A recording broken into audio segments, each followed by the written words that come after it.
오늘은 부끄러움 없는 담대함으로 기도하라. 좀 제목이 깁니다만 부끄러움 없는 담대함으로 기도하라. 한번 따라해 보겠습니다. 부끄러움 없는 담대함으로 기도하라. 예, 이 제목 오늘 잘 기억하시면 좋겠습니다. 1963년 8월 28일 미국의 수도인 워싱턴 DC에는 25만 명의 사람들이 모였습니다. 지금도 워싱턴 DC에 가면 그 중심에 미국의 유명한 대통령인 링컨 대통령의 큰 상이 있는 링컨 기념관이 있습니다. 그 링컨 기념관 앞에 연설대가 마련되어 있었습니다. 그리고 곧 흑인 한 분이 나오셔서 연설을 시작했습니다. 그 유명한 마틴 루터 킹 목사님의 연설이 시작됐습니다. I have a dream. 나에게는 꿈이 있습니다. 라고 하는 연설이 이어지게 되었습니다. 그 당시 흑인들은 모진 차별을 받고 있었습니다. 백인들과 함께 식당에 들어가서 밥을 먹을 수 없었습니다. 같은 학교에 들어가서 공부할 수도 없었습니다. 흑인들만 그런 건 아니고 우리 저와 여러분처럼 이렇게 피부 색깔을 갖고 있는 모든 사람들은 마찬가지였어요. 흑인과 백인이 그리고 우리 같은 이런 유색인종이라고 하거든요. 백인 아닌 사람은 다 유색인종이라고 하는데 결혼하는 것도 불법이었습니다. 시청에 가서 일을 봐야 되는 거는 누구나 해야 되는 일인데 백인들이 들어가는 문과 흑인들과 유색인종이 들어가는 문은 따로 돼 있었습니다. 그걸 어기면 처벌을 받던 그런 시대였습니다. 그런 절망적인 상황 속에서도 킹 목사님은 담대한 꿈을 꾸었습니다. 그리고 꿈을 꾼 것으로 끝난 것이 아니라 그것을 믿음의 언어로 선포하였습니다. 나에게는 꿈이 있습니다. 언젠가는 나의 4명의 자녀들이 자신들의 피부의 색깔이 아니라 인격의 내용으로 판단받는 그런 나라에 살 것이라고 하는 꿈을 가지고 있습니다. 라고 말하였습니다. 이번에 제가 에티오피아 갔고 작년에도 갔는데 하나 알게 된 게 있어요. 그건 뭐냐면 아프리카 사람들, 특별히 에티오피아 사람들은 저희 같은 사람이 가면 우리를 뭐라 부르는 줄 아세요? White people, 백인이라. 되게 좀 당황스러운 표현이었습니다. 네. 그런데 그분들은 자기들과 같이 검은색 피부를 가지 않은 모든 사람들은 white people이에요. 그분들 입장에서는 또 우리나 백인이랑 똑같다 이렇게 취급하는 거예요. 미국은 한때 백인 외에 모든 사람들, 흑인이나 황인종은 다 또 유색인종으로 이렇게 취급했는데 또 전혀 반대의 일이 또 아프리카 땅에서 일어나고 있다는 것을 제가 또 경험했습니다. 백인이 아니면 모든 것에서 차별받던 그때에 목사님은 담대한 꿈을 꾸었습니다. 그리고 그것을 위대한 신앙의 언어로 표현했습니다. 그래서 1963년 8월 28일에 있었던 이 목사님의 I have a dream 스피치는요, 정치 연설을 공부하는 사람도 반드시 배워야 되는 것이지만 설교학을 배우는 학생들도 반드시 연구하는 그런 중요한 설교문이기도 합니다. 이 목사님의 꿈은요, 45년의 시간이 지난 후에 이루어지게 됩니다. 2009년 1월 20일 미국 역사상 처음으로 흑인이 대통령으로 취임하는 일이 있었습니다. 그 장면을 세상의 많은 사람들이 바라보면서 야, 미국의 새로운 역사가 시작됐다, 그렇게 평가했습니다.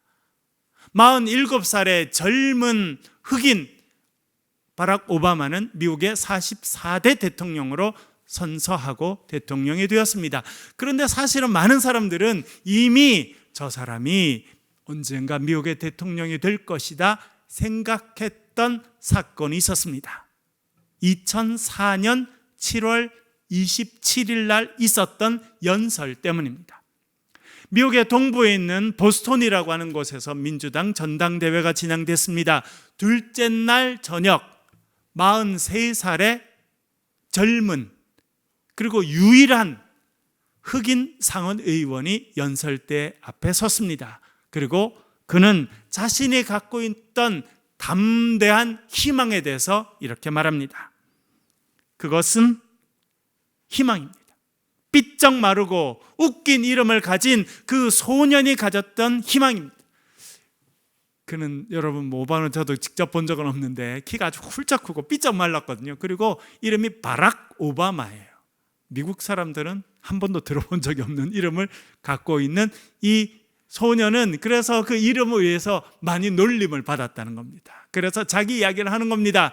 삐쩍 마르고 웃긴 이름을 가진 그 소년이 가졌던 희망입니다. 그것은 어려움 가운데 가지는 희망입니다.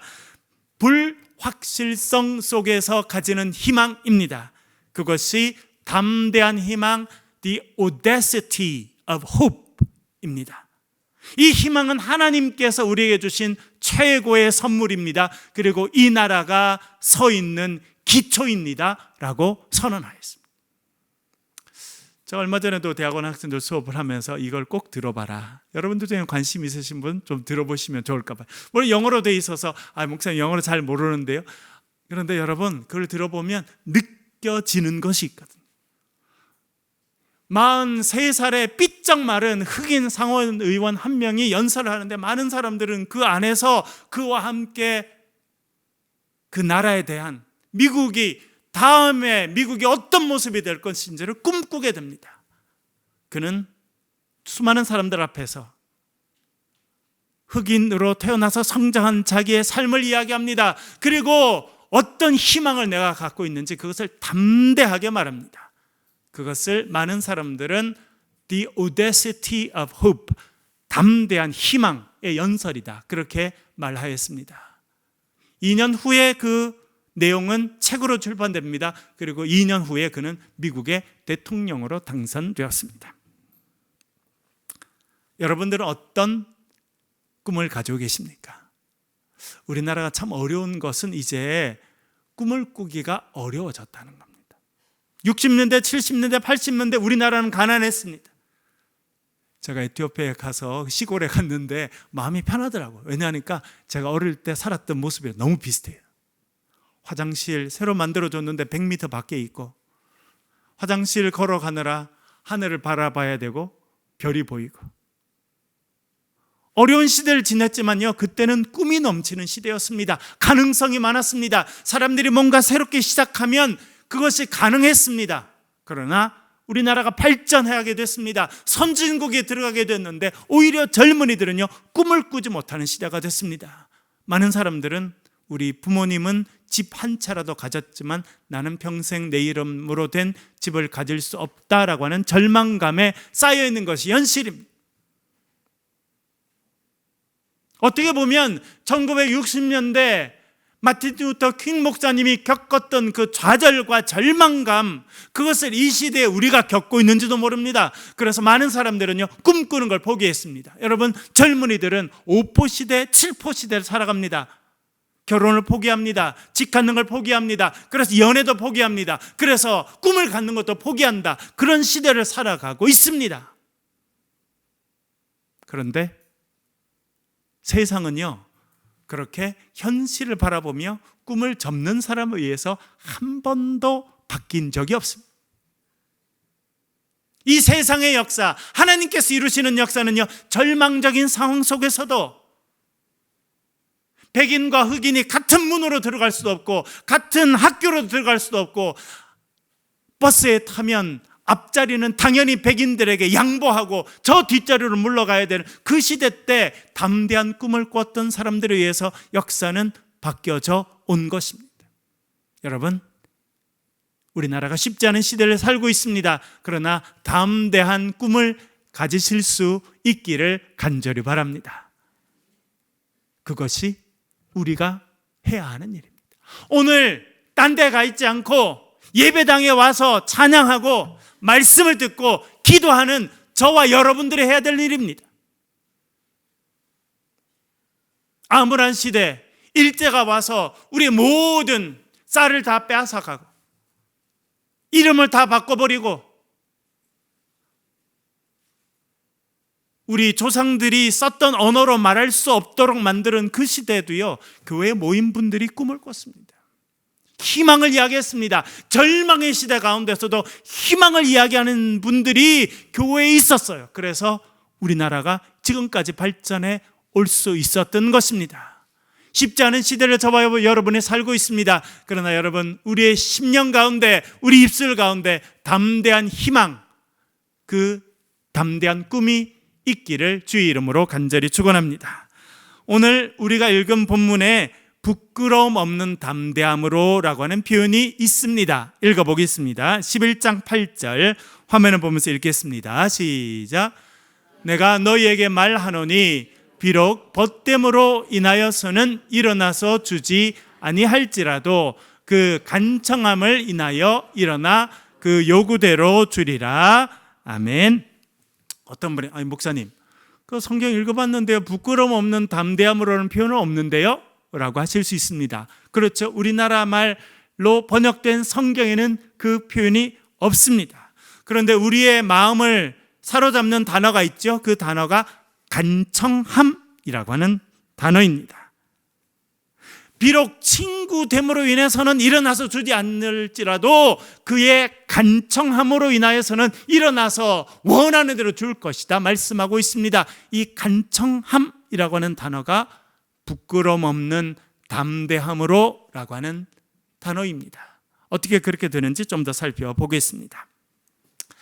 여러분, 우리가 요즘에 매일 아침 일어나서 복음 노트를 할 때 누가복음을 읽고 있습니다. 누가복음이 강조하는 것이 여러 가지 있는데 그 중에 하나가 무엇입니까? 기도입니다. 기도. 누가복음이 기도에 대해서 강조하고요, 같은 누가가 쓴 사도행전은 기도의 역사를 통해서 성령의 역사가 어떻게 이루어지는지를 간증해주고 우리에게 알려주고 있습니다. 기도에 대해서 강조합니다. 그래서 누가복음의 예수님도 기도에 대해서 여러 번 강조해서 말씀하십니다. 오늘 읽은 본문과 가장 비슷한 본문이 있습니다. 누가복음 18장에 나옵니다. 18장 1절 같이 한번 읽어보겠습니다. 같이 읽겠습니다. 시작. 예수께서 그들에게 항상 기도하고 낙심하지 말아야 할 것을 비유로 말씀하여. 아멘. 예수님께서 기도에 대해서 가르치시는데 비유로 말씀해 주십니다. 비유, 잘 알아듣도록 우리 일상에 있는 이해하기 쉬운 것으로 말하는 걸 비유라고 말하는데, 비유로 말씀하시는 목적이 있다 이야기하죠. 무슨 목적입니까? 기도하되 항상 기도하고 뭐 하지 말아야 할 것을, 낙심하지 말아야 할 것을 예수님께서 말씀하신 거예요. 여러분, 기도는 항상 하는 겁니다. 아침, 점심, 저녁 밥을 잘 먹어야 건강하듯이 기도는 항상 하는 거예요. 우리 가운데 많은 분들이 기도를 하고 있습니다. 그런데 기도하다가 어떤 순간이 찾아옵니까? 낙심하는 순간이 찾아옵니다. 왜 낙심합니까?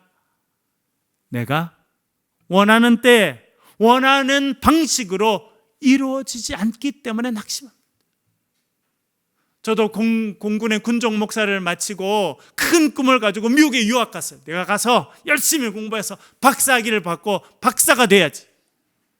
9군데 지원서를 냈는데 똑 떨어졌어요. 단 한 군데도 안 붙었어요.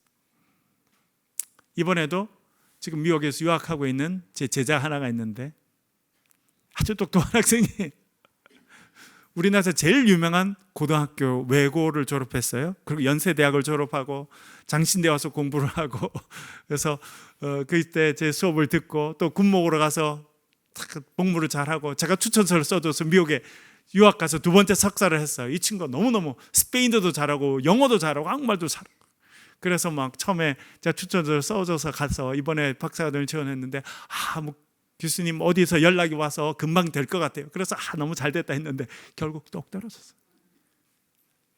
아무 데도 안 됐어요.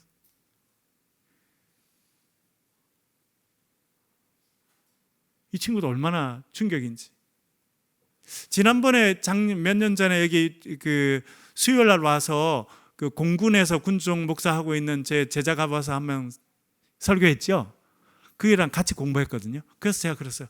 야, 유학 가 있는 그 친구 내가 추천 써주고 했는데 이번에 다 똑 떨어졌더라 했더니 얘가 너무 충격받더라고요. 걔가 떨어지면 누가 붙어요?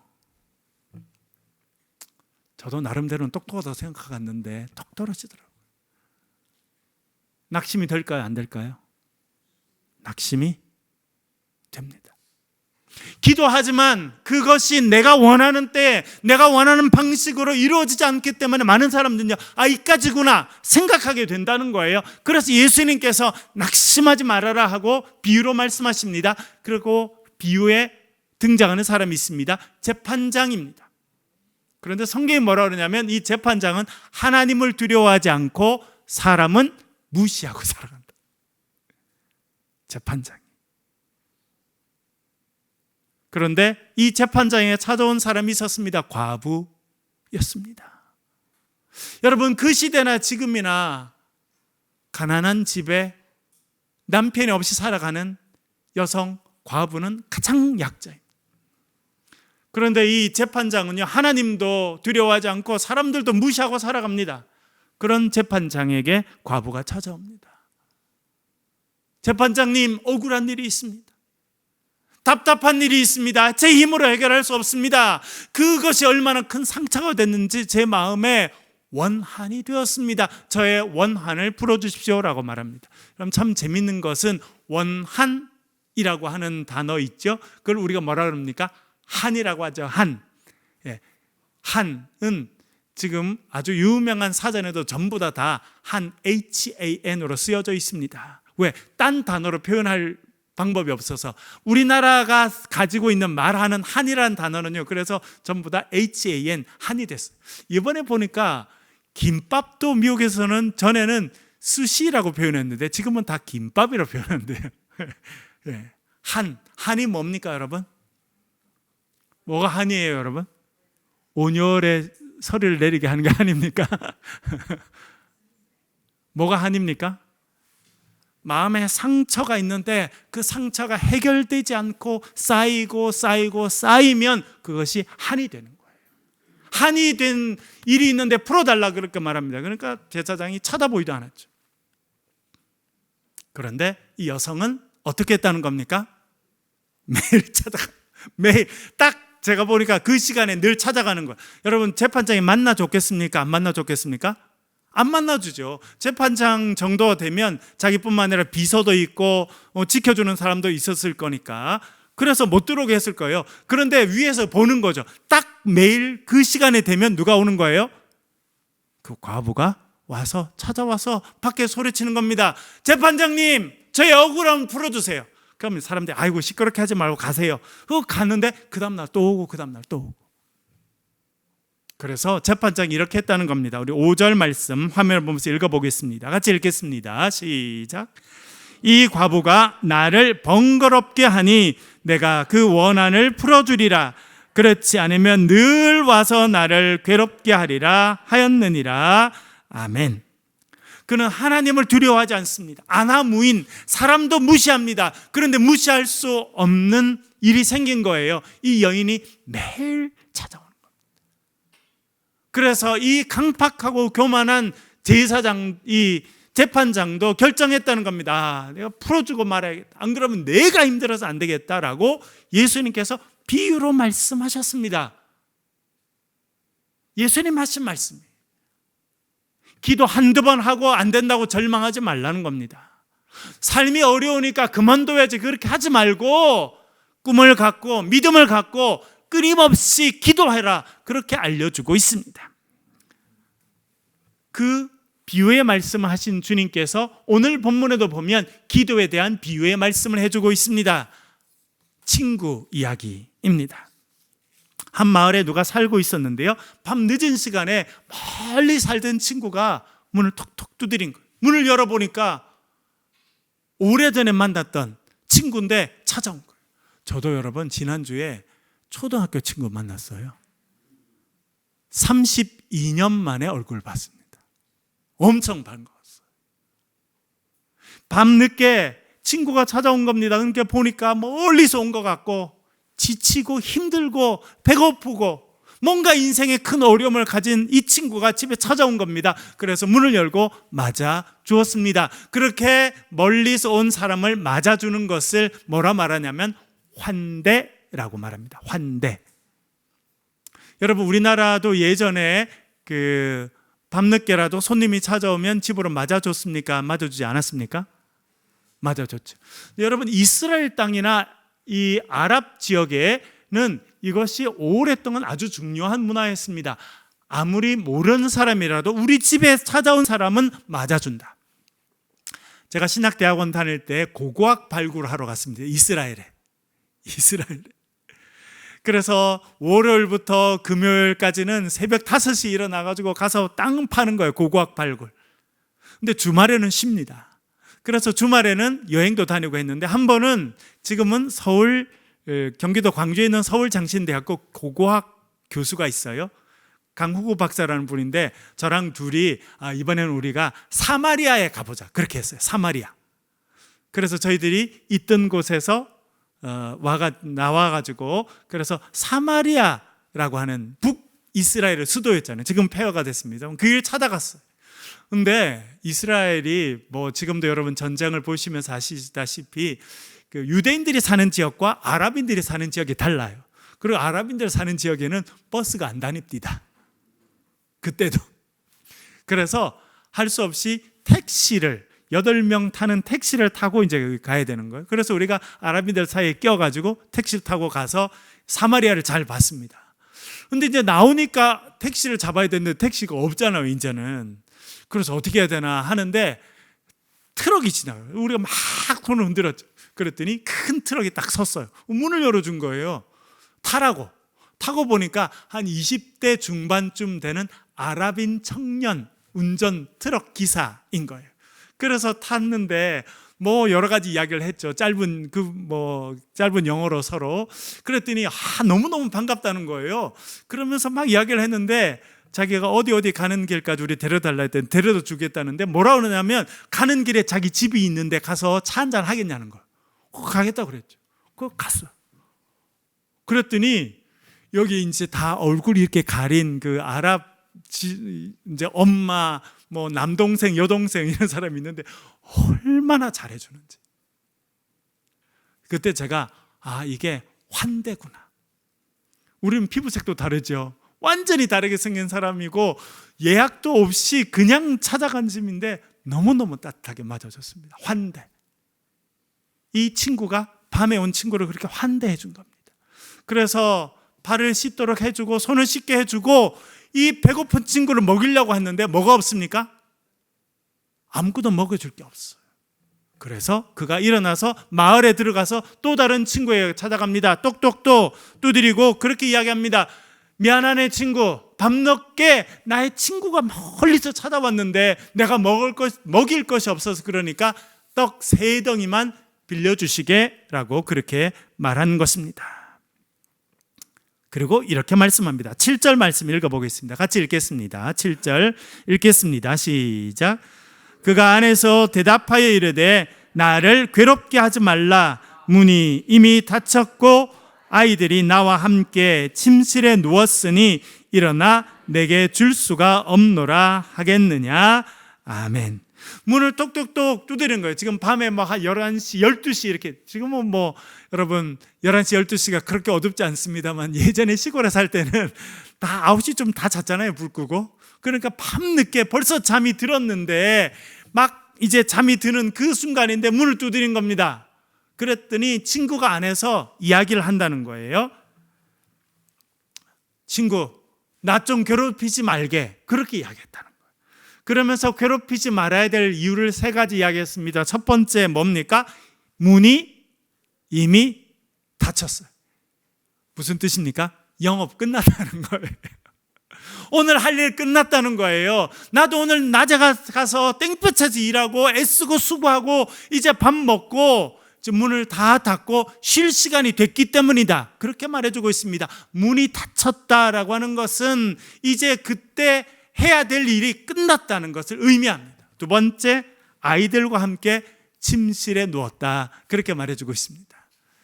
제가 유학하면서 박사과정 할 때는 참 쉽지 않았습니다. 제가 아침에 일찍 도시락을 2개 싸서 집에 나오면 제 안에 혼자 남아가지고 저 애 둘을 데리고 사는 거예요. 얼마나 힘들었겠어요. 또 저희가 2층에 살았는데 밑에 할아버지가 살고 계셨는데 우리 애들이 뛰어다니면 시끄럽다고 막 이렇게 지팡이 같은 걸로 막 위를 쳐요. 이렇게 시끄럽다고 뛰지 말라.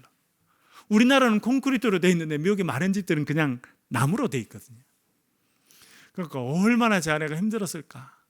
저도 뭐 그렇게 공부해야지, 또 저녁 시간에는 도서관에서 일을 해야 되니까 일을 하고, 그리고 밤에 10시 이렇게 오니까, 그래서 제가 많은 때는 제 아이들을 제가 이렇게 데리고 이렇게 잘 때가 있었거든요.